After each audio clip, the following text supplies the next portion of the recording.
The minute we got the green light, I basically every day I would go for a walk in a different neighborhood in Manhattan and just with my phone take hundreds of pictures of any building or a series of buildings that hadn't been power washed, still had the wooden doors, the wooden window frames, the wrought iron gates, any restaurant that had been around forever, go in, take a couple of pictures and see what looks like it hasn't changed at all.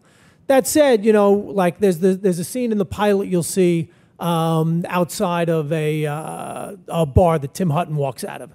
And, we shot in the meatpacking district.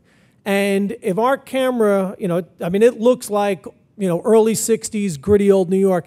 If you were to pan 2 feet to the right, you would see everybody in their, heels and mini skirts drinking at the Standard Hotel.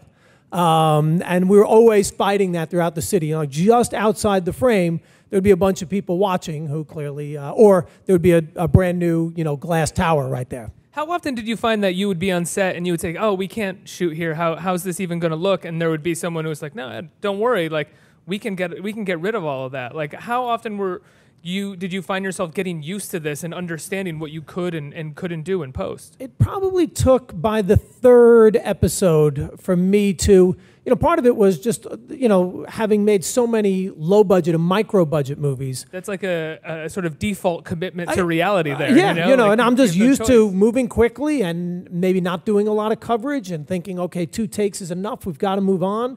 Because when you make indie movies, the answer to almost every question you have is, no, that's impossible. I'm sorry, we can't afford that. On this show. What time is it? Yeah, you got to make the day. Every day was about making the day. On this was very different. It's like, of course, let's see what we can do. But it was interesting. I had never done anything with digital effects before, and I think in the trailer you see this moment where we recreate old Times Square.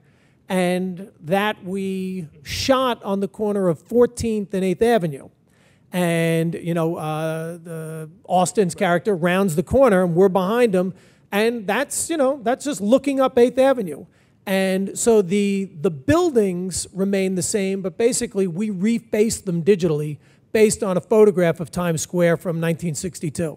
It's really great. It looks fantastic. It looks legit. I mean, they extended the sidewalk, they put in traffic and pedestrians, and the minute I saw that, I was like, oh, okay, we're going to be able to pull this off.